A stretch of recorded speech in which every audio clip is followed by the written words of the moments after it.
लखनऊ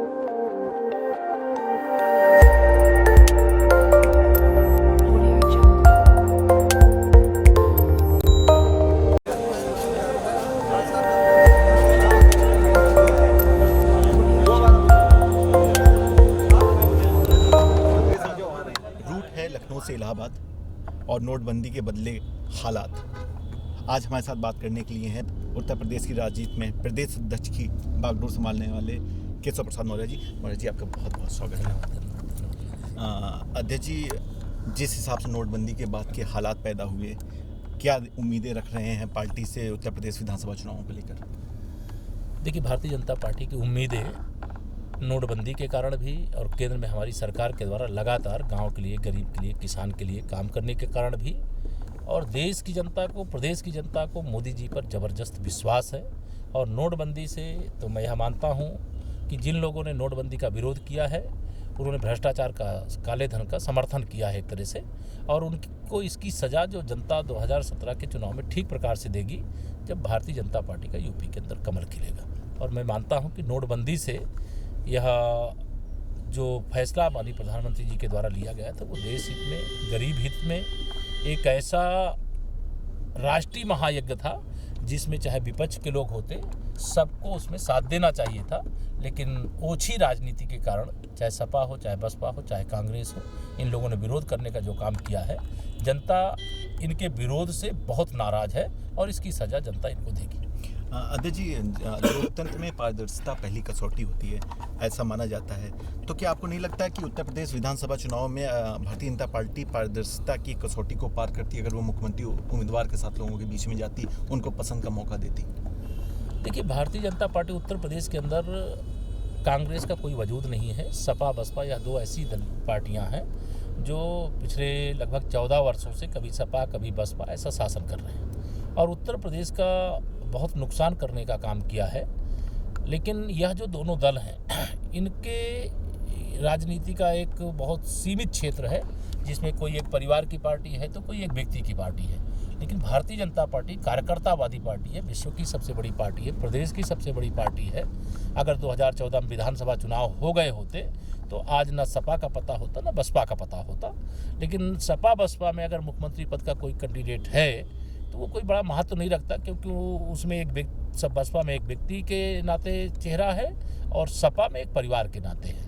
कांग्रेस में जो चेहरा लेकर आया गया है, कांग्रेस का मैंने पहले भी कहा कोई वजूद नहीं है, और कांग्रेस का जो चेहरा लाया गया है वो किसी भी प्रकार से उस चेहरे को यह नहीं कहा जा सकता है कि वो चेहरा लाया गया है। इसलिए भारतीय जनता पार्टी चूँकि बड़ी पार्टी है और विश्व की सबसे बड़ी पार्टी होने के कारण से जो मैं महसूस करता हूँ कि हमारा एक एक कार्यकर्ता यह मानता है कि मैं स्वयं मुख्यमंत्री पद का उम्मीदवार हूँ और उम्मीदवार के नाते वो लड़ाई लड़ रहा है। और इस लड़ाई के बल पर, हम अपने कार्यकर्ता के बल पर और जनता के आशीर्वाद से लगातार आगे बढ़ रहे हैं। पूरे यूपी में बीजेपी की लहर चल रही है। हम 300 से ज़्यादा सीटें अपने कार्यकर्ताओं के परिश्रम के बल पर, कार्यकर्ताओं के चेहरे के बल पर, और केंद्र में जो हमारी सरकार है माननीय श्री नरेंद्र मोदी जी के द्वारा जो काम किया गया उस काम के बल पर, और उत्तर प्रदेश में समाजवादी पार्टी की वर्तमान सरकार की घोर विफलता और इसके पहले बसपा की सरकार की विफलता, यह दोनों की विफलताओं के कारण हमें जनता अवसर देने जा रही है, ऐसा मैं पूरे भरोसे से कह सकता हूं, और हम 2017 में सफल होंगे। अध्यक्ष जी, आपका एक बड़ा बयान माना जाना चाहिए। अध्यक्ष जी, क्या आपको लगता है कि उत्तर प्रदेश की राजनीति में आपका नाम से ज़्यादा आपका सरनेम हावी हो गया है आपके ऊपर? एक वोट बैंक है जिसके ऊपर नज़र बना के लगातार आपको आगे बढ़ाया जा रहा है। देखिए, भारतीय जनता पार्टी चूँकि मैंने कहा कि कार्यकर्तावादी पार्टी है, मैं बहुत बचपन से ही संघ का स्वयंसेवक रहा हूँ। भाजपा में मैं लगातार जो मुझे जिम्मेदारी मिली मैंने उसको काम किया। मैं किसान मोर्चे का काम किया, मैंने पिछड़े मोर्चे का काम किया, मैं विधानसभा का चुनाव लड़ा, विधायक बना, लोकसभा का चुनाव लड़ा और रिकॉर्ड मतों से लोकसभा का चुनाव भी जीता। और पार्टी ने कार्यकर्ता के नाते मुझे अवसर दिया है। और भारतीय जनता पार्टी में हर समाज को, कोई किसी जाति में अगर पैदा हुआ है और इस कारण से अगर उसे सम्मान मिल जाए तो उसको जाति के साथ नहीं जोड़ा जाना चाहिए। वो पार्टी का एक अच्छा कार्यकर्ता है, इसलिए भारतीय जनता पार्टी उसे सम्मान देती है। कोई भी, मैं तो बहुत छोटा कार्यकर्ता हूँ, कल्पना नहीं कर सकता था मैं कि कभी भारतीय जनता पार्टी और देश के सबसे बड़े प्रदेश का मैं अध्यक्ष बनूंगा। आज पार्टी ने अवसर दिया है तो मुझे नहीं, एक एक कार्यकर्ता का सम्मान हुआ है इससे, और एक एक कार्यकर्ता को अवसर मिला है। और एक तरह से यह संदेश गया है कि भारतीय जनता पार्टी में छोटा से छोटा कार्यकर्ता अगर है, बूथ का कार्यकर्ता है, तो निश्चित तौर से वो कल देश का कार्यकर्ता बन सकता है, देश का पदाधिकारी बन सकता है, प्रदेश का पदाधिकारी बन सकता है, वो विधायक बन सकता है, सांसद बन सकता है, मंत्री बन सकता है, मुख्यमंत्री बन सकता है। ये भाजपा में ही हो सकता है। आपकी नज़र में इस बार अखिलेश यादव हार रहे हों चुनाव, तो निश्चित तौर पे आप बोलेंगे कि समाजवादी पार्टी हार रही, लेकिन कौन सी वो वजह है जिनकी वजह से अखिलेश यादव या समाजवादी पार्टी इस चुनाव को हारेगी? देखिए, सबसे बड़ा कारण तो उत्तर प्रदेश का अपराधीकरण है। आम जनता पूरी तरह से इस सरकार से त्रस्त है। जिस सरकार में जिस पुलिस को कानून व्यवस्था संभालना चाहिए, उस पुलिस को अपराधी दौड़ा रहे हों, अपराधी पीट रहे हों, अपराधी मार रहे हों, तो इससे बड़ा दुर्भाग्य कुछ नहीं हो सकता। देश के किसी राज्य में सुशासन तभी आ सकता है जब वहाँ की पुलिस को काम करने का मौका दिया जाए।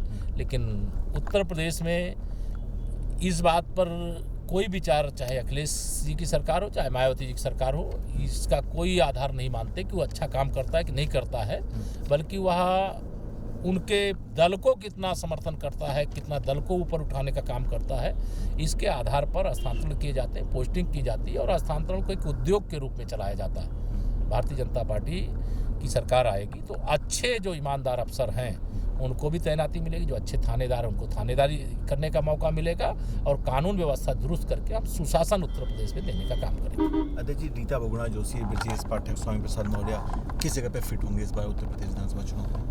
देखिए, भारतीय जनता पार्टी में बड़ी संख्या में सपा बसपा कांग्रेस में भगदड़ के कारण से लोग शामिल हुए हैं, और सब भारतीय जनता पार्टी की विचारधारा, भारतीय जनता पार्टी की नीतियां, केंद्र सरकार की उपलब्धियां, सबको देख करके उत्तर प्रदेश के हित में भारतीय जनता पार्टी परिवार का हिस्सा बने।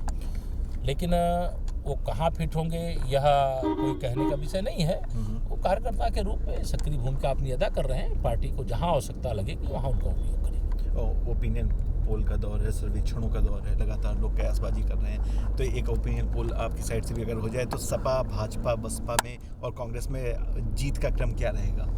देखिए, थोड़ी बहुत लड़ाई जो उत्तर प्रदेश के अंदर बची है भारतीय जनता पार्टी को, समाजवादी पार्टी से बची है। कांग्रेस का वजूद नहीं है, बसपा लड़ाई से बाहर हो चुकी है और भारतीय जनता पार्टी बड़ी विजय की ओर बढ़ रही है।